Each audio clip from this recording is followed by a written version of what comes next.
Meus irmãos, boa tarde, graça e paz do nosso Senhor Jesus Cristo.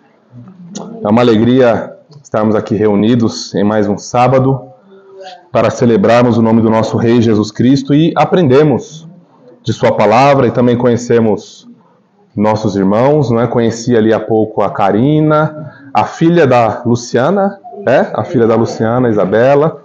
Quem mais que eu conheci pela primeira vez? A Tainá.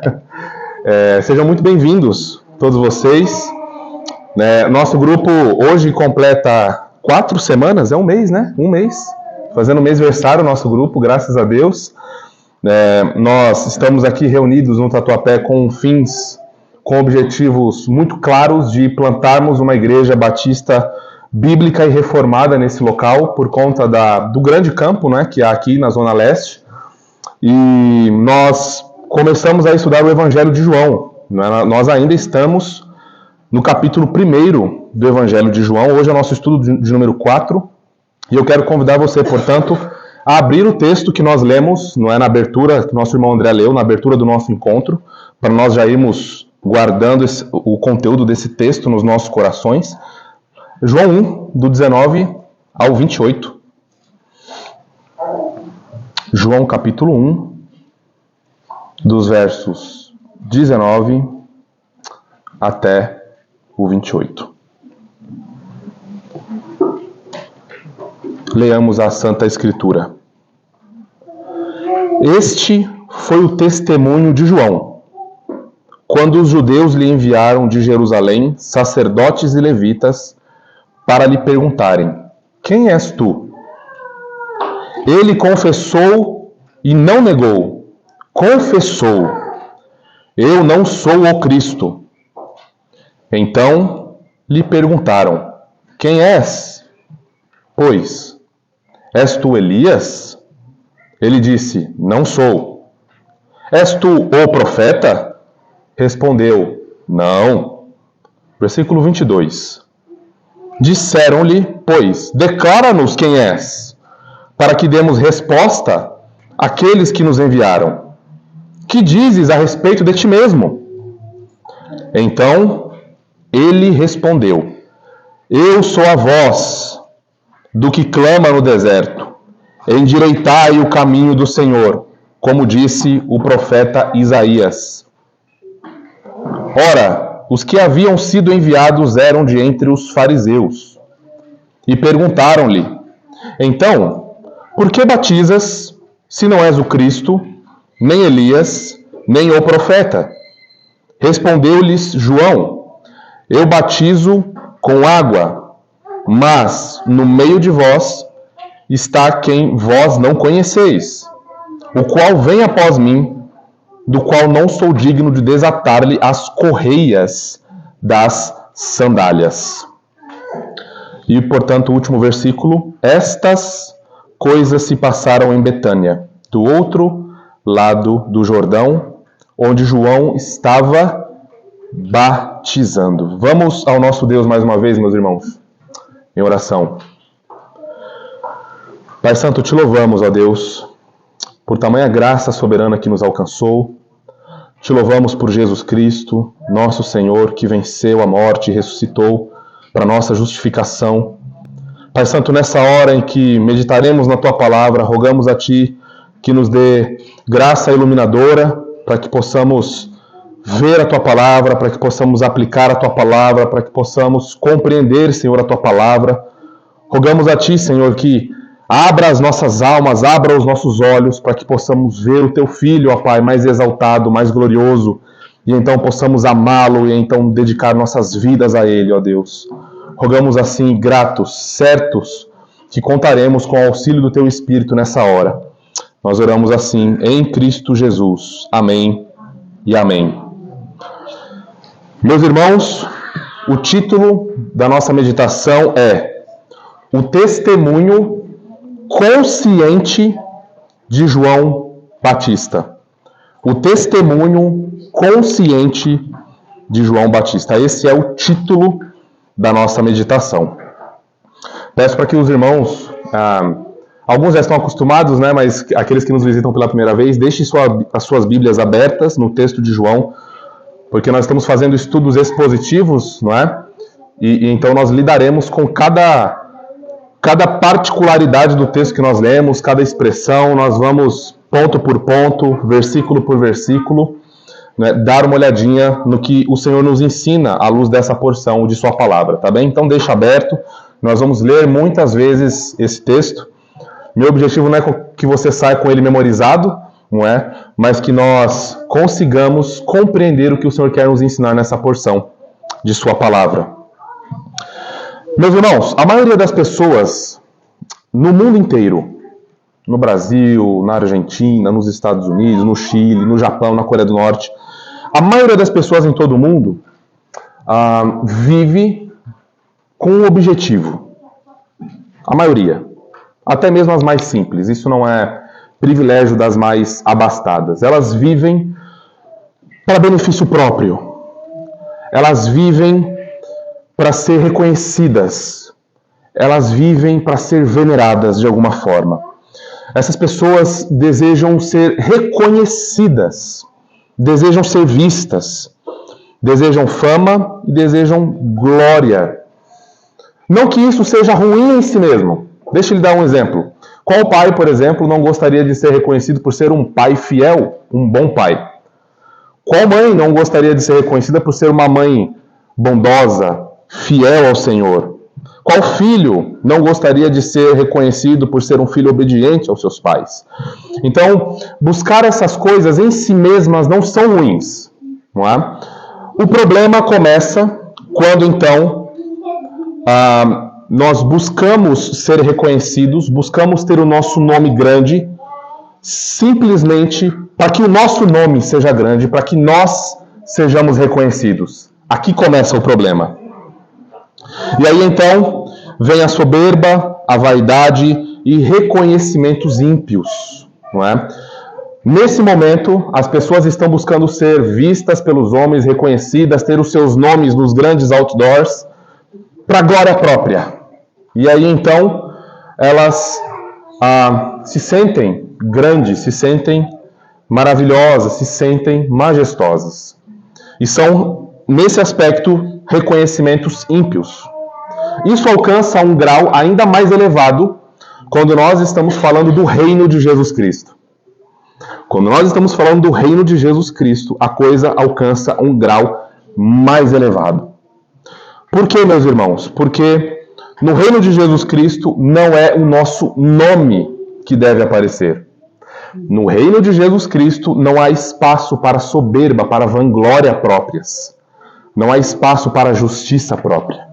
No reino de Jesus Cristo há um nome que deve estar em evidência. E esse nome não é o seu, esse nome não é o meu. E esse texto que nós lemos trata exatamente disso. Fazendo um breve resumo do que nós já vimos até aqui, nós finalizamos, não é, a introdução, aquele maravilhoso prólogo de João. Nosso irmão André finalizou a exposição na semana passada, no sábado passado. E agora, então, nós chegamos naquela seção ainda do capítulo 1, que fala acerca dos testemunhos sobre Jesus Cristo. Então, nós vamos ver 2 testemunhos de João Batista. Hoje nós veremos o primeiro testemunho de João Batista acerca do Senhor Jesus Cristo, acerca do Verbo encarnado. Na semana que vem veremos o segundo testemunho de João Batista, que vai dos versos 29 a 34. Ainda no capítulo 1 há o testemunho que nós veremos futuramente de André, dos versículos 35 a 42, e há também o testemunho de Filipe e Natanael, finalizando, portanto, o capítulo 1. Então nós temos ainda muito caminho pela frente, meus irmãos, e nós não temos pressa. Um pastor que viveu no século XVII, ele disse o seguinte: falam melhor de Jesus Cristo aqueles que menos falam de si mesmos, cujas próprias obras e não seus próprios lábios são os seus elogios. Quem disse isso foi Matthew Henry, um expositor das Escrituras do século XVII. Como vocês sabem, nós sempre gostamos de trazer para os irmãos aquela frase que resume todo o conteúdo teológico da porção das Escrituras que nós estamos expondo, não é? Nós chamamos isso de proposição, de aquela afirmação teológica que faz a introdução para a exposição. E eu gostaria de trazer para você, então, o resumo dessa porção das Escrituras. E é a seguinte afirmação: cristãos precisam ter consciência de que não foram chamados para promover o seu próprio nome ou construir grandes impérios, mas foram chamados para promover o nome do Senhor Jesus Cristo e anunciá-lo de maneira consciente. No texto que lemos, aprendemos com João Batista como testemunhar conscientemente acerca do Senhor Jesus Cristo. Os irmãos fiquem bem tranquilos aí, os que perderem alguma coisa, vocês sabem que a gente compartilha, né, o nosso esboço, o áudio, os vídeos, os irmãos poderão acompanhar depois, tá bom? O nosso texto, meus irmãos, ele está dividido em 5 partes, tá? 5 partes o nosso texto está dividido, esses são os pontos do nosso estudo. O testemunho consciente de João Batista. Ele afirma que ele não é o Cristo. Essa é a primeira parte, dos versos 19 a 20. Ele afirma que ele não é Elias. Do versículo 21, a primeira parte. Ele afirma que ele não é o profeta. Versículo 21, parte B. Essas 3 partes do nosso texto são afirmações negativas de João. Ele fala quem ele não é. E as 2 últimas partes, João fala quem ele é. A 4ª parte do nosso estudo diz que ele é a voz do que clama no deserto, os versos 22 e 23. E a 5ª e última parte, João afirma que ele é indigno, que são os versículos 24 e 28. Vamos então entrar na primeira parte do nosso texto, meus irmãos. O testemunho consciente de João Batista. Ele não é o Cristo. Considere agora a leitura dos versos 19 e 20. Este foi o testemunho de João. Aqui nós precisamos já parar para considerar o que é esse testemunho de João. Ao lermos os versículos de 6 a 8 e o 15 do capítulo 1, nós vemos que João já iniciou o seu testemunho acerca do Verbo que encarnou, não é? Acerca do Senhor Jesus Cristo, o Filho unigênito do Pai, o Filho singular, sem igual. Ele então já começou a testemunhar da verdadeira luz. João então ele é chamado como essa figura que tem como missão jurídica testemunhar fatos que são verídicos e verdadeiros, e ele tem a responsabilidade de trazer isso ao mundo, isso às pessoas. Então ele é essa testemunha que é chamada para dizer às pessoas que algo está acontecendo ou um fato ocorreu e as pessoas precisam dar atenção, porque esse testemunho é um testemunho verdadeiro, é um testemunho que tem a validade diante do juiz, não é? Que é o grande Deus e que enviou João. Então João veio preparar o caminho, o testemunho dele é de dizer que a verdadeira luz veio ao mundo. A verdadeira luz encarnou. A verdadeira luz veio para iluminar as trevas dos pecadores, as trevas do pecado, em que se encontra o mundo, em que os pecadores se encontram.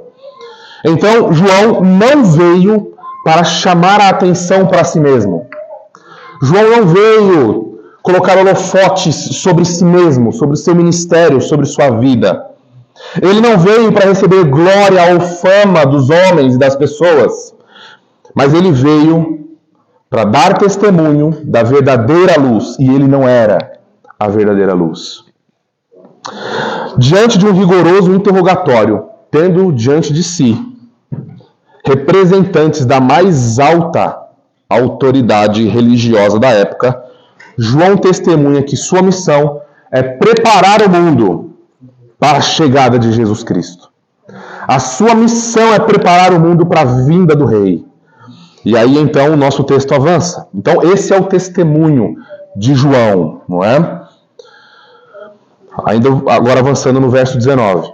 Quando os judeus lhe enviaram de Jerusalém sacerdotes e levitas para lhe perguntarem: quem és tu? João está, meus irmãos, aqui diante de judeus.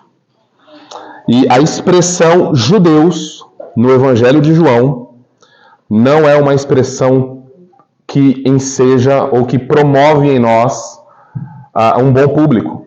No Evangelho de João, depois você confere no capítulo 7, no versículo 1, no capítulo 9, no versículo 22, no capítulo 18, os versos 12 a 14, você verá que quando João usa judeus no seu evangelho, ele quer chamar a atenção para um público que é profundamente hostil a Jesus Cristo. Então João aqui está diante de judeus. E João chamou a atenção do Sinédrio. Ninguém menos do que o Sinédrio, aquele grande conselho ou assembleia de autoridade máxima em Jerusalém, com que diz respeito à religião judaica. É a grande instituição que julga assuntos religiosos, alguns assuntos civis, sob o governador romano. Mas então o testemunho de João chamou a atenção do Sinédrio, que mandou, portanto, uma comitiva, mandou uma delegação, mandou alguns representantes. O texto diz que são sacerdotes e levitas, não é? Essa instituição judaica, ela era composta por 71 membros, dentre eles saduceus, fariseus. Era o grupo responsável por dar a interpretação da lei mosaica. Então as pessoas não eram... se elas quisessem interpretar a lei judaica corretamente, a lei mosaica corretamente, era o Sinédrio o grande responsável por então trazer como era interpretada e aplicada a lei de Moisés. Esse grande Sinédrio, esse concílio ou conselho, né, que é o significado da palavrinha Sinédrio, foi responsável, vocês vão se lembrar em Mateus 26, pela condenação do Senhor Jesus Cristo pelo crime de blasfêmia. O Senhor Jesus esteve diante do Sinédrio e testemunhou diante do Sinédrio sobre sua messiandade, sobre sua divindade, sobre ele ser o Messias. Mas o Sinédrio não poderia julgar o Senhor Jesus, porque era um caso civil também, não apenas religioso, não é? Que enseja um crime de morte, que a punição era morte. Então, eles precisam levar Jesus até Pilatos para que Pilatos, então, de maneira formal, execute a pena. E é o que acontece, né? O povo escolhe Barrabás, e Jesus, o nosso Redentor, é levado, portanto, por causa dos nossos pecados, aquela morte horrorosa. Ele foi torturado, moído por mim e por você, pelos nossos pecados. Então é o Sinédrio, não é? Essa alta cúpula judaica. Mas por que é que o testemunho de João Batista chamou a atenção do Sinédrio? E aí nós precisamos recorrer a Mateus, capítulo 3, né? Os outros evangelhos que nos contam mais sobre o conteúdo do testemunho de João Batista. Vamos lá comigo em Mateus capítulo 3. Nós vamos ler os versos 2, de 5 a 10. 2, depois o 5 a 10. E aqui nós vamos ver por que o testemunho de João Batista fez com que o Sinédrio mandasse lá uma delegação para saber o que estava acontecendo. Mateus capítulo 3, versículo 2, depois de 5 a 10.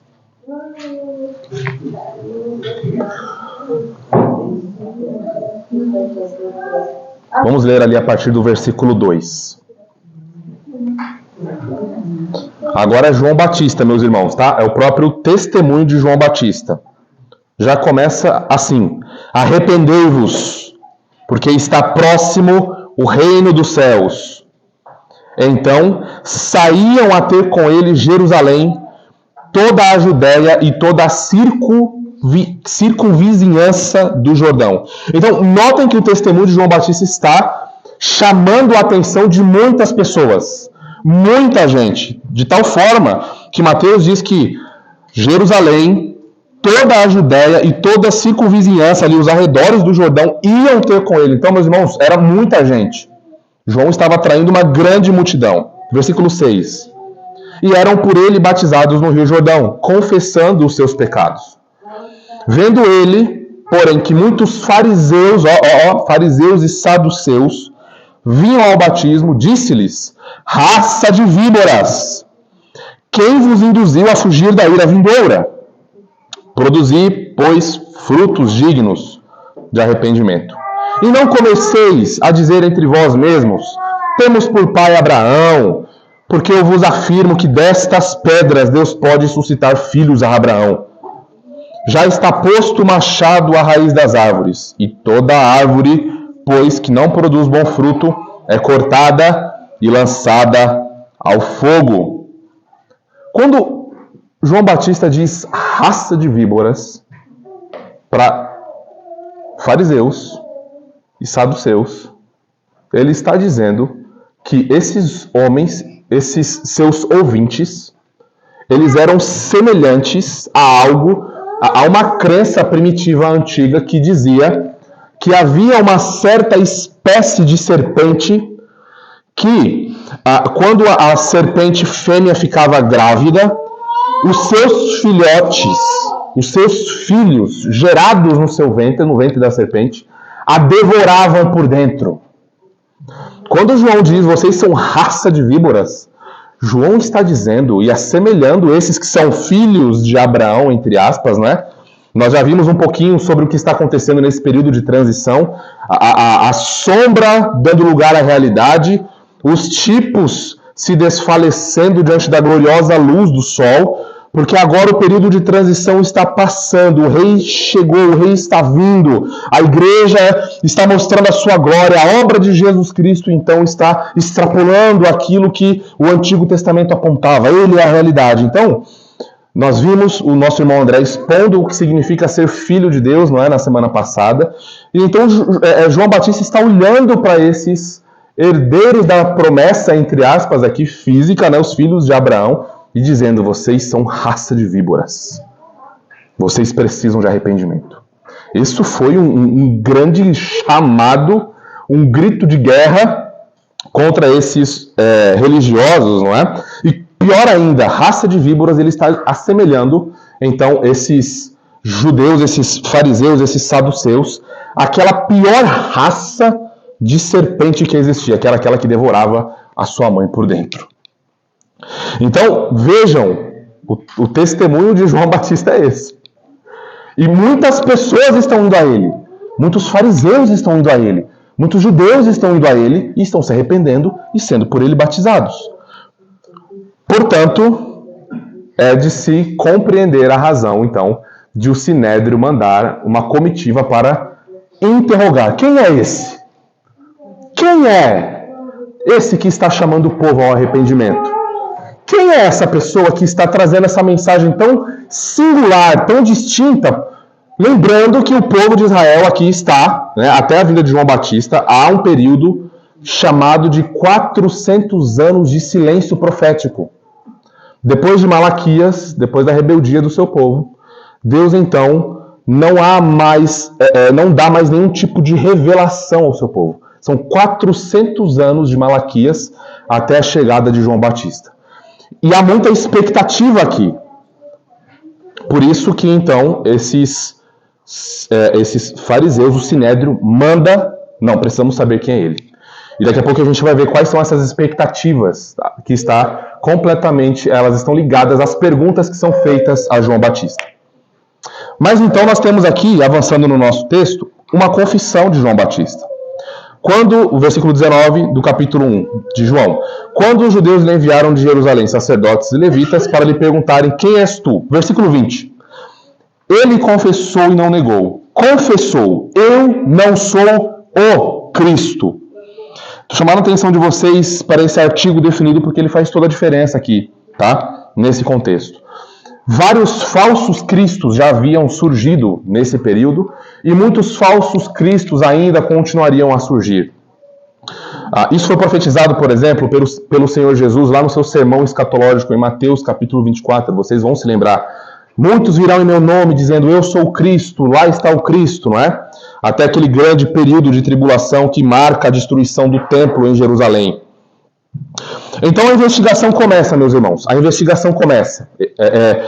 Essa comitiva do Sinédrio vai até João, portanto, diante da tão severa pregação de João Batista e essas altas expectativas que eles tinham, João confessa. João diz, eu não sou o Cristo. O Cristo aqui, em grego, ou Messias em hebraico, é um título que significa ungido. Vocês se lembram que no Antigo Testamento, 3 pessoas ou 3 ofícios, Deus chamava alguém para ocupar esses ofícios e então ungia com óleo sagrado, separando aquela pessoa para aquele ofício sagrado, para que então aquela pessoa pudesse ser enviada por Deus, separada por Deus para cumprir as suas responsabilidades nesses ofícios. E vocês vão se lembrar, sacerdotes eram ungidos para cumprir os seus ritos sacerdotais, profetas eram ungidos para cumprir então, não é, os seus ritos, a sua responsabilidade de profeta. Reis eram também ungidos para que eles então pudessem exercer a sua autoridade nesse ofício, que é um ofício que Deus os chamava para servi-lo. No Novo Testamento e no judaísmo primitivo, esse termo reúne, né, o ungido, o Cristo, o Messias, reúne várias expectativas em torno daquele que viria, daquele rei messiânico prometido, aquele que se assentaria no trono de Davi e que reinaria para sempre. Então havia muita expectativa sobre esse rei da linhagem de Davi. Ele é ungido, ele é o Messias, ele cumpre as profecias. Ele é o rei do Salmo 110, aquele que está sentado gloriosamente à destra da majestade nas alturas. Então, eles estavam com essa expectativa, né? E deixa eu só dar uma palavra de alerta, porque a gente, no contexto em que a gente se encontra, nós vemos diversas pessoas, diversos grupos falando sobre ungir coisas, não é? Eu tenho um óleo que eu comprei, esse óleo foi ungido, e eu vou passar esse óleo no meu carro, eu vou passar esse óleo na minha casa, eu vou passar esse óleo na minha empresa, que vai afastar os maus olhados, que vai afastar os demônios dessa região. Meus irmãos, um pequeno alerta, tá? Não vamos aprofundar muito nisso, mas um pequeno alerta. Isso é misticismo. Isso não é fé cristã. Isso está longe de ser fé cristã. Isso é misticismo pagão e barato, que infelizmente adentrou na nossa cultura gospel ou evangélica, vamos dizer assim, e acabou sendo normalizada essas coisas, tá? Então, não deem atenção para isso. Isso é paganismo, isso não é cristianismo, tá? Então, só um alerta sobre isso. Então, vejam que João Batista, ele não diz, eu sou o Cristo. Ele diz, eu não sou o Cristo. Ele não quer glória para si. Vejam o testemunho consciente de João Batista. Vamos avançar um pouquinho agora. Vamos olhar o versículo 21, a parte A. Já que ele não é o Cristo, então lhe perguntaram, quem és, pois? És tu Elias? Ele disse, não sou. Mais uma expectativa surge no coração desses judeus. Bom, ele é o Cristo. Será que ele é o Cristo? Será que ele é o Messias prometido? Expectativa frustrada. Ele não é o Cristo. Então ele é o Elias, o grande profeta, destruidor dos profetas de Baal. Aquele grande profeta que mandou fogo do céu e consumiu aqueles falsos profetas de Baal. Ele é Elias. A sua mensagem, ele só pode ser Elias. Então quem és tu? Tu és Elias? E ele disse, não sou. Os judeus aguardavam, com base em Malaquias 4:5, a manifestação nos últimos dias, aquilo que marcaria os tempos escatológicos e finais. Lembrem que nós estamos numa expectativa de 400 anos sem revelação. Deus, entre aspas, né, em silêncio, não dando nenhuma revelação ao seu povo. Em Malaquias 4:5 nós lemos o seguinte na profecia: eis que eu vos enviarei o profeta Elias, antes que venha o grande e terrível dia do Senhor. Então eles tinham essa expectativa. Elias virá. É ele. É você? João Batista diz, não sou. Qual que é o problema aqui, meus irmãos? Eles pensavam que viria. Você sabe que Elias não faleceu, Elias não conheceu a morte. Né? Ele foi tomado por um redemoinho aos céus.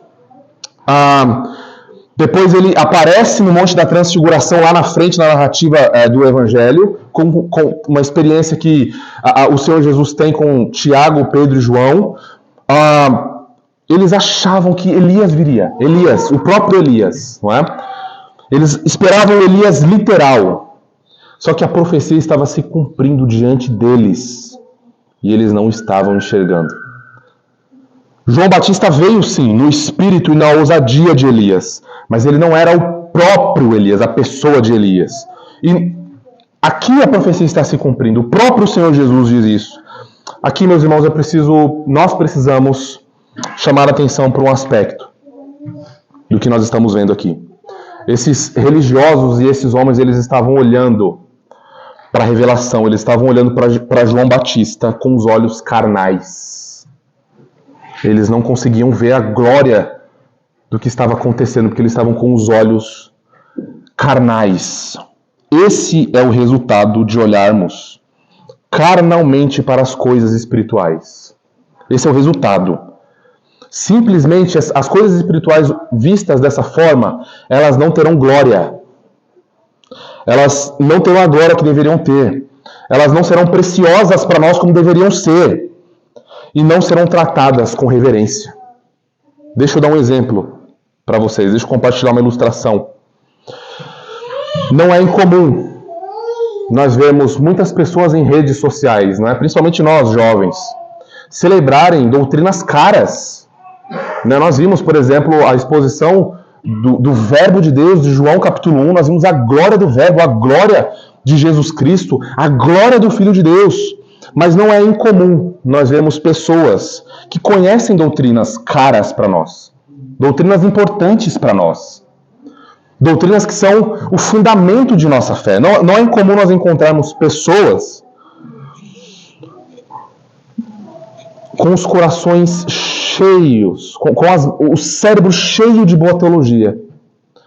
Mas essas verdades não inflamam a sua alma.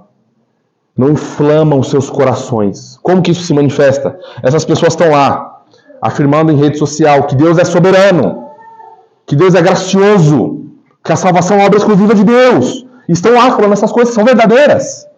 Mas enquanto isso, o vizinho está caminhando a passos largos para o inferno. Enquanto isso, sua família, esposa e filhos perecem, porque não há evangelho dentro de casa. Enquanto isso, maridos definham, gastando todo o seu esforço e assunto com outras coisas, mas não há evangelho dentro de casa. Mas estão lá, nas redes sociais, debatendo, brigando, querendo converter e salvar arminiano. Pasmem! Enquanto isso, as suas vidas e as suas almas estão secas. É um rio sem água. Não há vida. É uma sequidão de estio, sem tamanho. Mas estão lá, usando o santo nome de Deus em vão. Criando inimizades em redes sociais e achando que estão abalando. Assim blasfemam o santo nome do Senhor Jesus Cristo. Mas isso, meus irmãos, isso é um alerta para nós. Porque nós somos pessoas, homens e mulheres, sujeitas às mesmas paixões. Em usar o santo evangelho da graça de Deus que nos salvou simplesmente para ir lá ganhar o debate com o outro. O evangelho não nos foi nos dado para isso. Eu não estou dizendo aqui que nós temos... agora vamos relativizar. Não é você crer em qualquer coisa. Não é nada disso. Longe disso. Longe disso. O que eu estou dizendo é que o evangelho glorioso da graça de Deus foi nos dado inicialmente para nos humilhar, para nos colocar de joelhos. E antes de dizer eu sou o grande apologeta do evangelho ou apologista do evangelho, eu devo olhar para Jesus Cristo e dizer: Senhor, salve um pecador como eu, porque eu não mereço absolutamente nada do Senhor. Percebem, meus irmãos? É justamente não colocar os cavalos na frente da carroça, ou a gente correr na frente do carro. As coisas precisam estar bem alinhadas, com o coração correto, com a mente correta, com as afeições corretas e santificadas. É o que João Batista faz aqui. Ora, é verdade que Jesus afirmou ser João Batista, aquele que veio no poder e na ousadia de Elias. Mateus 11, Mateus 17. Ele é o Elias prometido, mas o próprio João Batista não arrogou para si. Aliás, João Batista era sacerdote. Ele poderia chegar para eles e dizer assim: o que vocês pensam que vocês estão falando? Eu conheço as leis do meu povo. Eu fui instruído pelo meu pai. Eu sei o que eu estou fazendo. Mas não. Ele simplesmente diz, olha, eu não sou Elias. Ele não é o Elias da expectativa deles. O Elias físico, não é? Mas ele é aquele que veio no poder e no ministério de Elias para preparar o caminho. Vejam então o terceiro ponto do testemunho consciente de João Batista. Ele não é o profeta. E esse artigo definido é muito importante, tá, meus irmãos? Porque assim como o Cristo é bem específico, o profeta também é bem específico. Então, vejam que as expectativas deles vão as expectativas vão se frustrando, né? Bom, ele não é o Messias, ele não é Elias, então ele é o profeta, ele só pode ser o profeta. A mensagem dele, ele não pode ser outro, então ele é o profeta. Mais uma expectativa frustrada. Ele diz, não sou o profeta. De onde é que vem essa expectativa desse profeta prometido que eles criam? Em Deuteronômio 18, do 15 ao 18, nós lemos o seguinte, ó. O Senhor, teu Deus, te suscitará um profeta do meio de ti, de teus irmãos, semelhante a mim. Aqui é Moisés dizendo, não é? A ele ouvirás. Suscitar-lhes-ei um profeta do meio de seus irmãos, semelhante a ti, em cuja boca porei as minhas palavras. E ele lhe falará tudo o que lhe ordenar. Aqui é o Senhor dizendo. Então, havia uma expectativa de que essa profecia, essa promessa, se cumprisse. Então, os judeus eles tinham duas interpretações sobre essa profecia, sobre esse profeta. A primeira leitura é de que é o próprio Messias que viria, ele que traria, não é, o anúncio do reino de Deus e cumpriria as profecias. Então, ele é esse profeta. A segunda leitura que eles tinham é de que esse profeta é o precursor do Messias. João Batista, sabendo que a profecia se tratava do Messias, de Jesus Cristo, ele afirma não ser o profeta. Ele é um profeta que vem e cumpre o ministério de Elias, mas ele não é o profeta sem igual, aquele que todo o ministério profético de Israel desfalece. Aquele que é o profeta por excelência. Ele não é. João Batista afirma que não é o profeta. E aí, então, diante dessas possibilidades, a gente entra no quarto ponto do nosso estudo, que é agora João Batista afirmando quem ele é. Já que ele não é o Cristo, já que ele não é Elias, já que ele não é o profeta, quem é você, então, afinal de contas? E aí ele diz, eu sou a voz do que clama no deserto. Vamos considerar agora os versículos 22 e 23. Vamos ler. Disseram-lhe, pois, declara-nos quem és, para que demos resposta àqueles que nos enviaram. Que dizes a respeito de ti mesmo? Ele, então, respondeu, eu sou a voz do que clama no deserto, endireitai o caminho do Senhor, como disse o profeta Isaías. Notem que João Batista ele também não diz que ele é aquele que clama no deserto, ele diz que ele é a voz. Vejam que João Batista, meus irmãos, o tempo inteiro, o seu testemunho é consciente. Ele não quer receber a glória, ele não quer receber a fama. Ele está o tempo inteiro direcionando os seus ouvintes para onde eles deveriam ir, que é para o Senhor Jesus Cristo. E aqui, a profecia de Isaías que João aplica a si mesmo é do capítulo 40, versículo 3, que diz literalmente o que João Batista cita lá. O que nós aprendemos aqui com essa postura de João Batista? Pelo menos 3 coisas.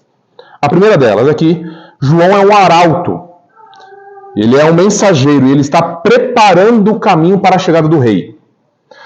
Sabe, antigamente os grandes reis, quando eles iam fazer visitas oficiais em algum estado, em algum país, esses reis mandavam pessoas à frente deles para que preparassem o caminho.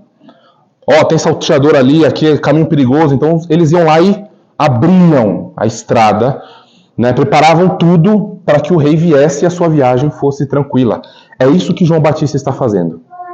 Ele está preparando o caminho para o rei. Então ele mesmo não é o grande rei. A segunda coisa que nós aprendemos aqui é que o grande rei, quando João aplica Isaías 40, verso 3 assim, esse grande rei que vem, ele executará um novo êxodo. O povo será liberto. O povo que está cativo em seus pecados. Vocês se lembram do êxodo do Egito? Aquilo apontava, as sombras apontavam para a realidade em Jesus Cristo.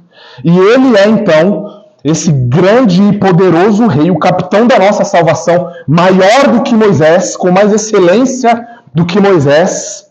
Ele então está vindo e ele libertará o seu povo dos seus pecados. Ele é aquele então que vê o mar de iniquidade em que nós nos encontrávamos, estávamos afogados nesse mar de iniquidade.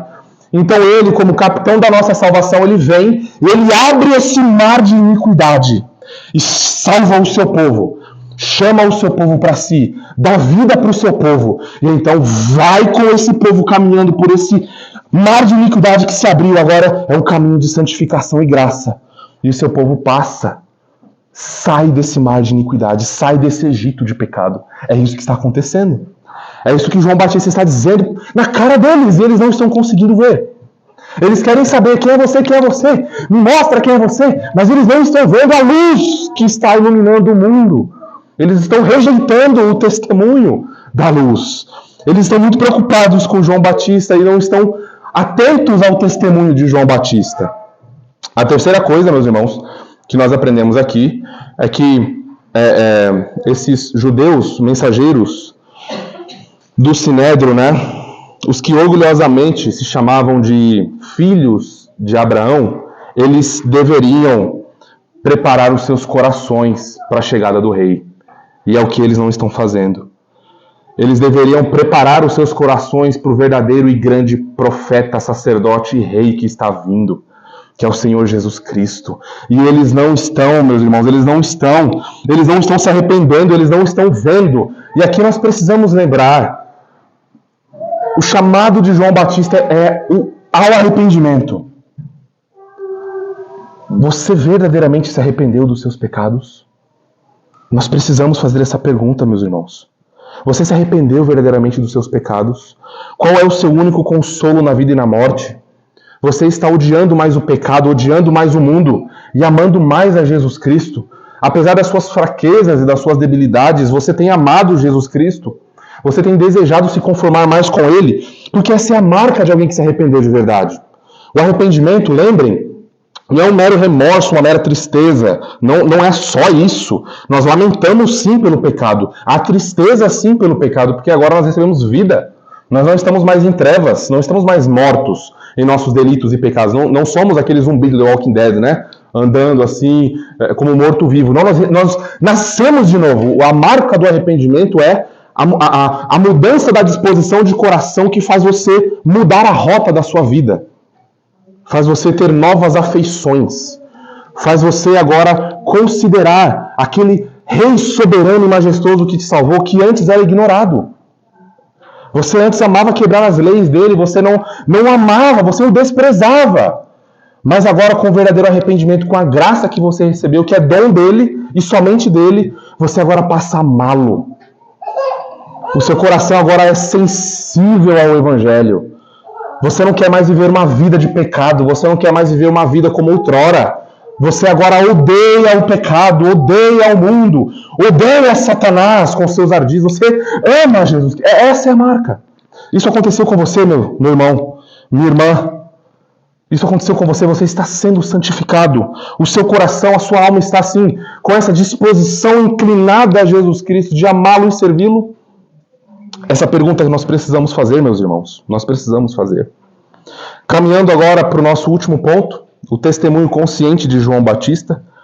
Quem ele é? Indigno. Versículos 24 e 25. E aqui já caminhando para o final.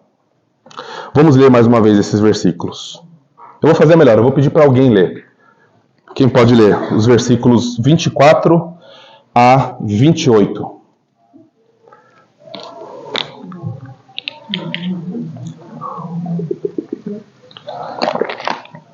Ora, os que haviam sido enviados eram de entre os fariseus. Perguntaram: então por que batiza se não és o Cristo, nem Elias, nem o profeta? Respondeu João: eu batizo com água, mas o de vós, para que vós não venceis. E também após mim, do qual não surgiram de desatar as correias das sandálias. Essas coisas passaram gritando do outro lado do Jordão, onde João estava batizando. Obrigado, André.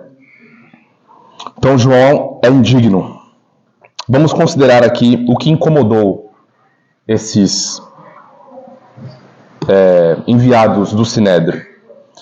Uma vez que João Batista não é o Cristo, não é Elias e não é o profeta prometido, né, aquele que prepararia, segundo eles, o caminho ou o próprio Messias, por que é que ele está batizando?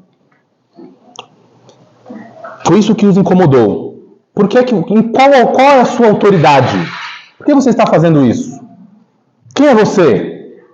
Só lembrando que o Sinédrio ele era responsável por proteger a nação de falsos profetas, de falsos mestres, de falsos messias. Então, João Batista poderia aqui ser enquadrado em algum tipo de crime de blasfêmia por ele estar fazendo alguma coisa sem autorização, segundo a ótica deles e diante de tamanha consideração do testemunho de João. Ele está dizendo, arrependei-vos, o reino de Deus está próximo. Ele está dizendo, o rei está vindo, arrependam-se. Ele está confrontando, raça de víboras, o juízo está vindo sobre vocês. É um testemunho severo? É um testemunho duro? É um testemunho firme? Já pensou, meus irmãos, se João Batista pregasse a mensagem dele hoje em alguns lugares por aí? Eu acho que ele não teria, segundo a nossa ótica humana, não teria muito sucesso, não é? Mas segundo a providência de Deus, ele teria. Não é? Hoje nós enfrentamos algumas crises.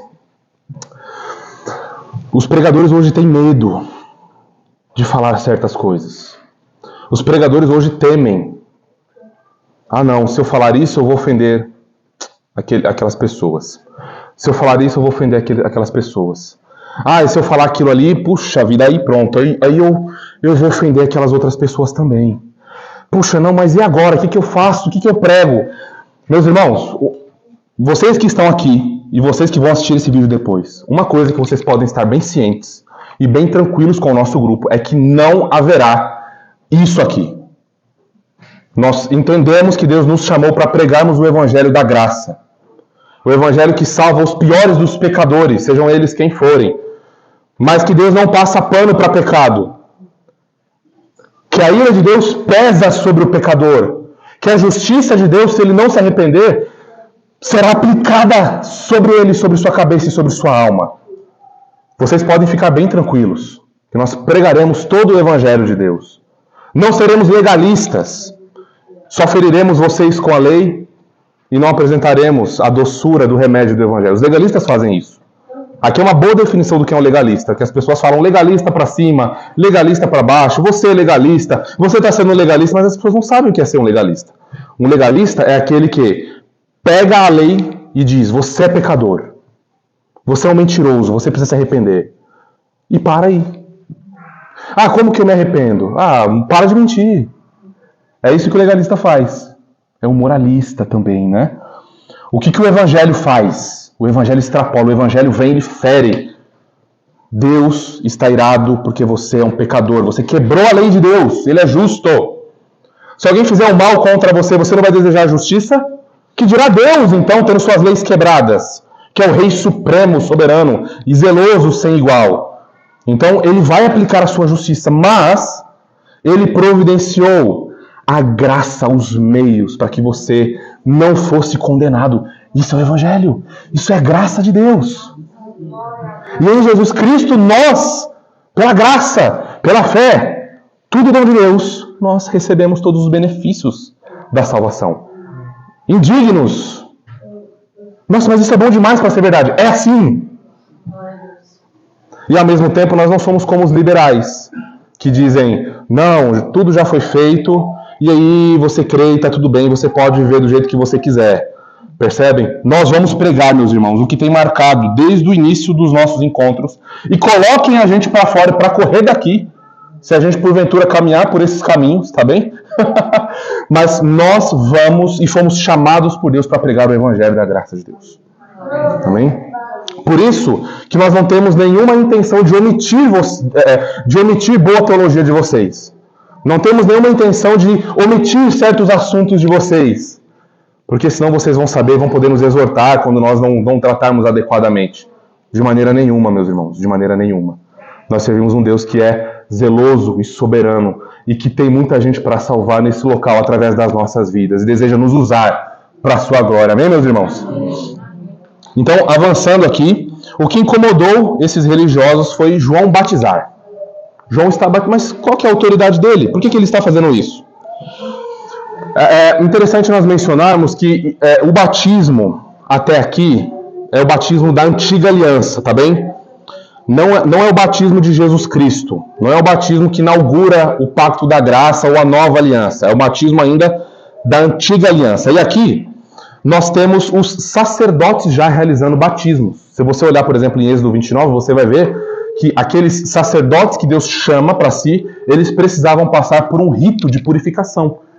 E eles eram imergidos em água, tá? Era um mergulho, era um banho batismal que eles recebiam.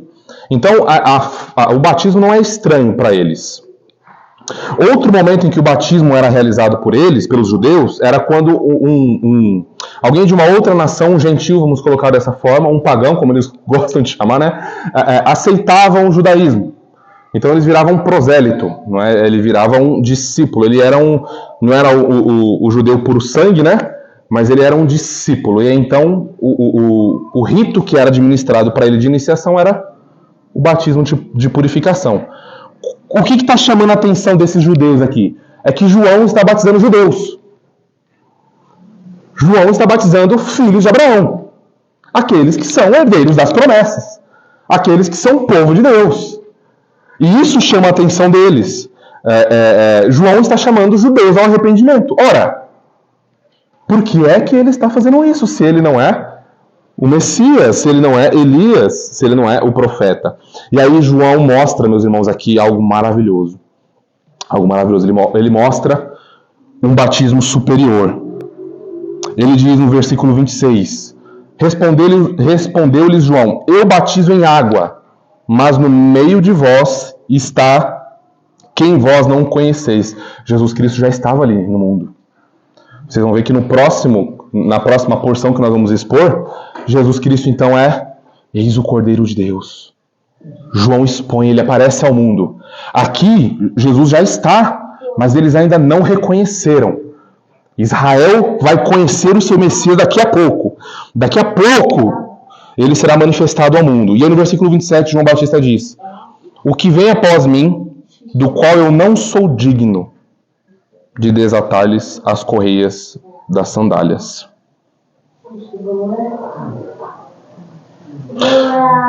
João está dizendo que vem alguém depois dele. E aí quando nós avançamos um pouquinho, a gente vê em Mateus 3,11 o seguinte, ó. João Batista dizendo, eu vos batizo em água para arrependimento. Mas aquele que vem depois de mim é mais poderoso do que eu, cujas sandálias não sou digno de levar. Ele vos batizará, ó, vejam o batismo de Jesus Cristo, o batismo cristão. Ele vos batizará com o Espírito Santo e com fogo.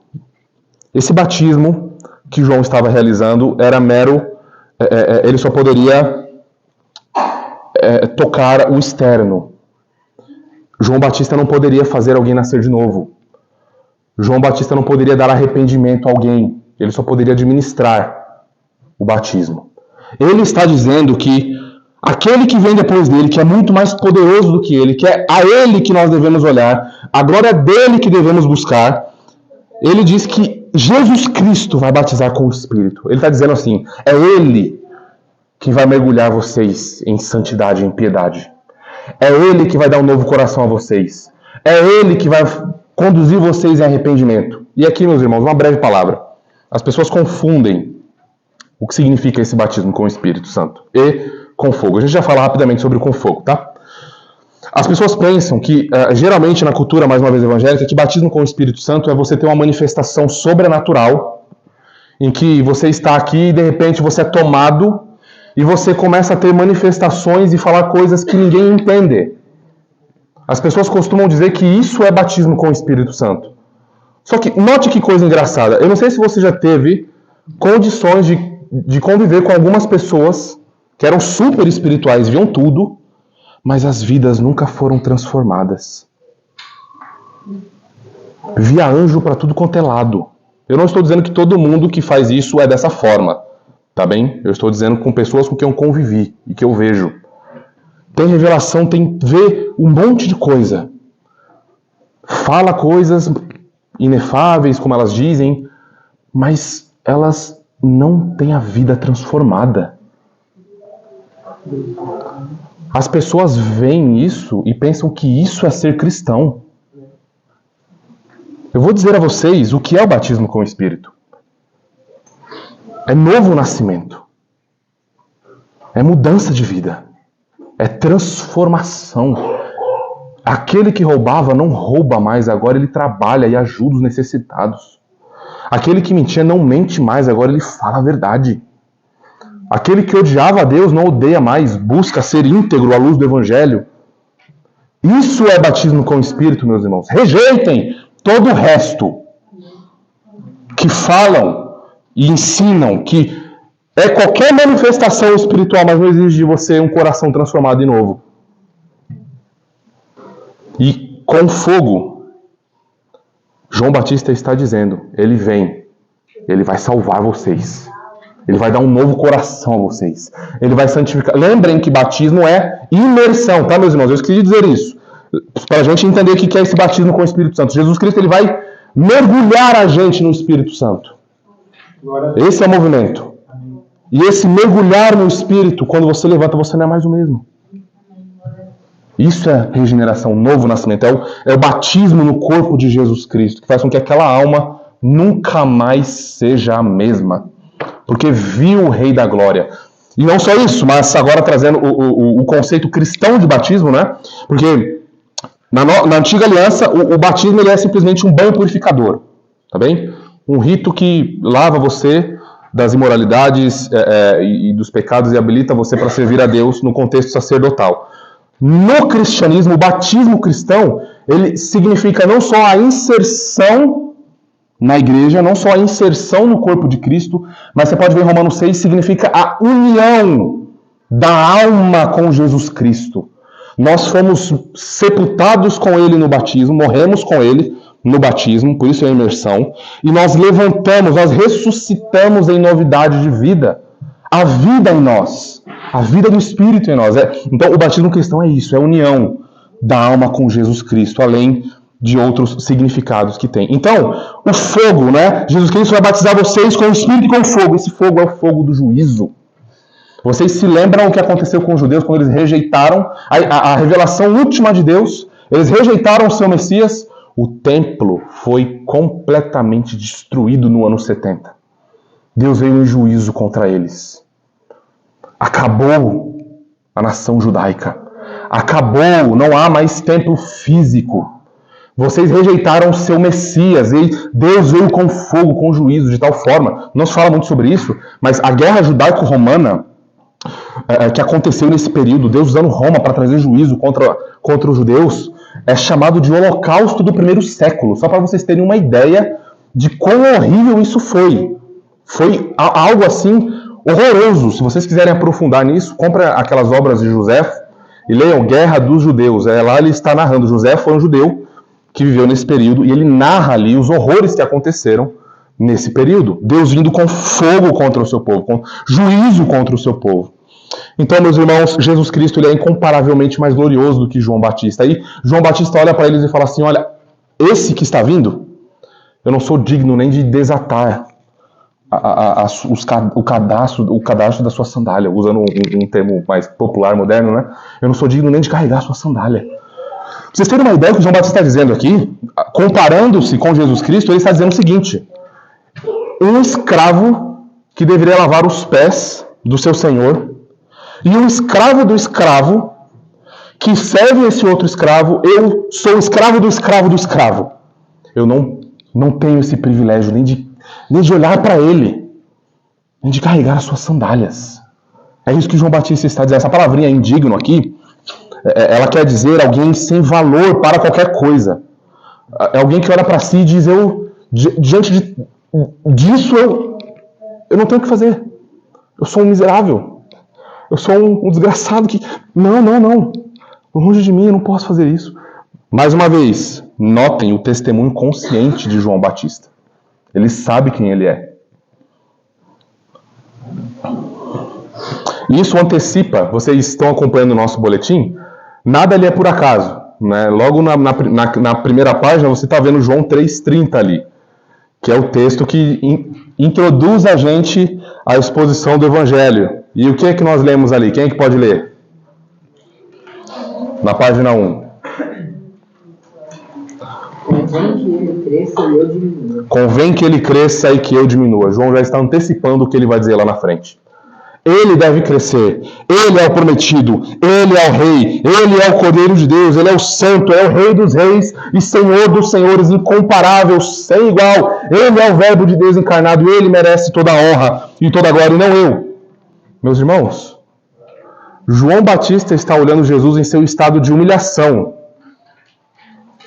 E ele já está dizendo, já está vendo o tamanho da sua glória. Estado de humilhação, só para lembrar vocês, é o estado que o Senhor Jesus assumiu de servo.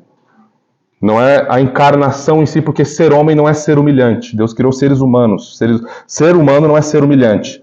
Jesus assume um estado de servidão. Ele veio para servir, e não para ser servido e dar a sua vida em resgate de muitos. Então, ele é o nosso exemplo máximo de serviço a Deus no mundo. Imagine então se João Batista visse Jesus cumprindo o Salmo 110. Disse o Senhor ao meu Senhor, senta-te à minha direita até que eu ponha todos os teus inimigos por estrado dos seus pés. O Messias glorioso, morrendo, ressuscitando ao terceiro dia, ascendendo, sendo glorificado aos céus e assentando à destra de Deus na majestade, agora em seu estado de exaltação. Agora não mais humilhado como um cordeiro mudo, mas agora como o Rei Todo-Poderoso, o leão que virá devorar todos os seus inimigos, incrédulos que não se prostrarem a ele. Caminhando para o fim, meus irmãos, quero lembrar a vocês, antes de nós irmos para as exortações finais, lembrar a vocês daquele resumo, né, do nosso estudo. Cristãos precisam ter consciência de que não foram chamados para promover o seu próprio nome ou construir grandes impérios, mas foram chamados para promover o nome de Jesus e anunciar o seu reino soberano. Aqui, então, nós temos as exortações finais, tá bem? A gente já está caminhando para o final. Aqui são aplicações finais.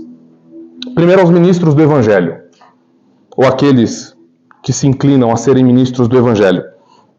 Vocês não são Jesus Cristo. Nós precisamos lembrar disso. Os ministros do Evangelho não são Jesus Cristo. Portanto, não devem tentar ocupar o lugar de glória, de autoridade e honra que pertence somente a Ele. Os mais altos louvores e elogios pertencem a Jesus Cristo, não aos ministros do Evangelho. Os ministros do Evangelho são servos dos servos de Deus. Eles foram chamados para servir o povo de Deus, não para ter uma posição de glória, de honra e de holofotes, para ter seus nomes no outdoor.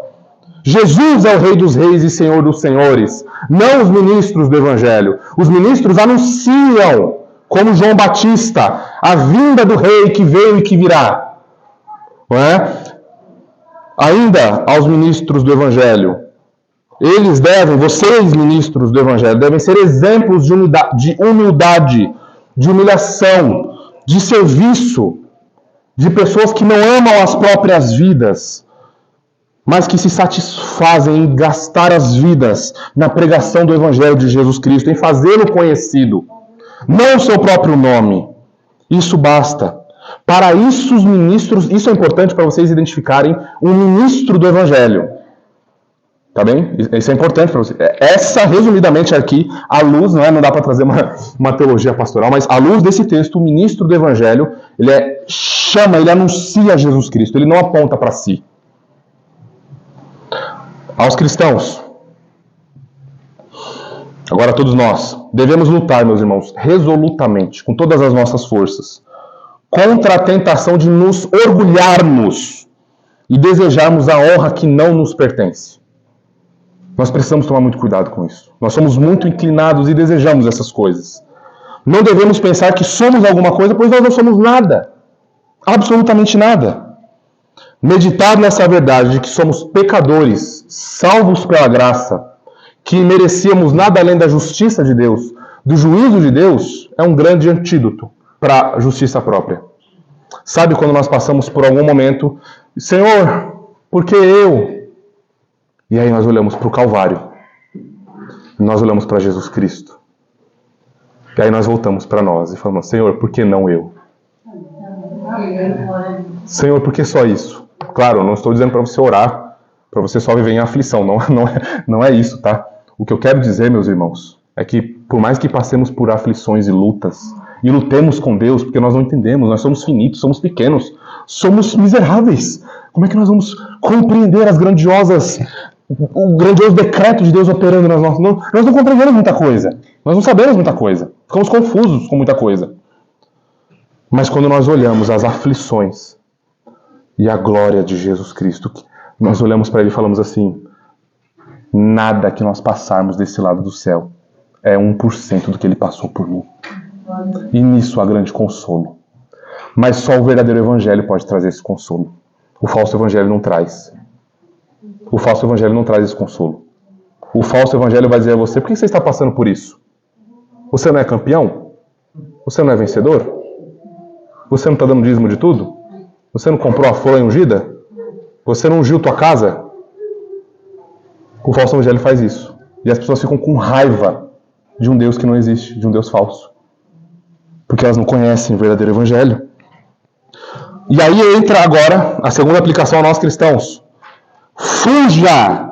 Veja bem, fuja! Corra! Passe bem longe! Sem dar tchau ainda por cima. Sem dizer muito obrigado. Corra! Daqueles que se dizem profetas, líderes espirituais, pastores, sacerdotes, curandeiros. Corra! Corra desses que se arrogam para si o título, mas que ofuscam a glória de Jesus Cristo revelada no Evangelho. Pregando os seus próprios nomes, chamando vocês para participarem de seus impérios, chamando vocês a confiarem em si mesmos. 8 dicas para você construir o seu patrimônio, que faz com que os seus olhos brilhem mais pelas coisas dessa terra, que perecem, do que pela glória de Jesus Cristo. Corra desses homens. Fuja, eles são falsos mestres, falsos profetas, pregando seus nomes, seus ministérios, suas conquistas. Tudo eu venci, você vai vencer também. Eu cresci, você vai crescer também. Venha, aqui é a fábrica de crescimento, e você vai crescer e você vai prosperar. E aí na primeira aflição você não prospera. E você abandona o evangelho, né? Entre aspas. Então notem, meus irmãos, que é muito sério isso. A gente está falando das nossas almas, da nossa vida desse lado do céu. Isso tem consequências eternas. Então, fuja desses homens. Aqueles que não se humilham, como João Batista, estão negando o Senhor Jesus Cristo. Guardem isso. Aqueles que não se humilham, como João Batista, estão negando o Senhor Jesus Cristo. Ainda que eles não digam isso com seus lábios. E a última para nós crentes, precisamos ser testemunhas mais eficazes de Jesus Cristo, meus irmãos. Nós precisamos. Se essa graça nos alcançou, nós precisamos compartilhar o evangelho que nos alcançou. Isso é uma disciplina que nós podemos aprender. Planeje o dia. Eu vou pegar um Uber, já estou ali com um panfleto, já estou ali com o livro do Paul Washer. Pode pegar, tá? Depois ali o livrinho do Paul Washer para vocês entregarem.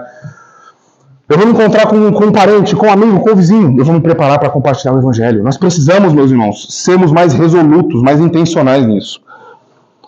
Agora, a última aplicação e exortação são aqueles que não são crentes. Se houver aqui entre nós, ou alguém assistindo esse vídeo depois, que não é crente, eu devo alertá-lo. A ira de Deus está sobre você. A ira de Deus está sobre você. Você está em guerra com Jesus Cristo, esse glorioso Jesus Cristo. Você é inimigo dele. Você caminha em perdição, você caminha em trevas. E a justiça de Deus cairá sobre você se você continuar dessa forma. Mas o chamado nessa noite é: buscai o Senhor enquanto Ele está perto. Invocai-o. ainda há, meus irmãos, ainda há salvação para nós. Ainda há salvação para todos os pecadores. Ainda há. Então, se há alguém assim, vá a Jesus Cristo, se arrependa dos seus pecados, invoque o seu nome e diga para ele: Senhor, me salve. Abra os meus olhos para que eu possa ver a tua glória. Abra os meus olhos para que eu não saia por aí crendo nesses malucos, né, que não precisem muito. A gente tropeçar encontra um. Então, ore ao Senhor e fale: Senhor, abra os meus olhos para que eu não caminhe em mentira, para que eu não caminhe em falsidade, para que eu conheça Jesus Cristo e tenha meu coração inflamado pelo conhecimento dele. Esse conhecimento salvífico, que não é isso que a gente está acostumado a ver por aí, é um conhecimento que rasga os corações, que coloca a gente de joelhos, que nos faz amar a Deus e a buscá-lo. Ore para que o Senhor o visite em graça salvadora. Que você possa cantar que Jesus Cristo, na vida e na morte, é a razão de sua fé. Amém, meus irmãos? Vamos orar. Pai Santo, muito obrigado, Senhor, pela tua palavra. Nós te louvamos por tudo que ouvimos. Ó Senhor, como o Senhor é grande, como o Senhor é maravilhoso, como o Senhor é majestoso. Como o Senhor nos ensina nessa porção do Evangelho a testemunharmos com consciência de quem nós somos, ó Deus. Ah, Senhor, nos dê arrependimento verdadeiro para que possamos não desejar a glória humana, não desejar os holofotes, não desejar que o nosso nome apareça nas revistas ou esteja na mente das pessoas. Ó Senhor, por favor, que a nossa vida seja marcada por um santo e vigoroso testemunho sobre o Teu Filho. Ó Senhor, por favor, nos conduz assim como João Batista, a testemunharmos e a colocarmos a glória, os holofotes, as luzes, tudo no Teu Filho, Senhor. Ah, ó Deus, nos use como testemunhas eficazes para que o Teu reino avance. Aqui no Tatuapé, na nossa família e nos nossos amigos também, ó Deus. Por favor, Senhor, faça isso para a Tua glória. Nós oramos gratos por falar conosco através da Tua palavra. Em nome de Jesus. Amém e amém.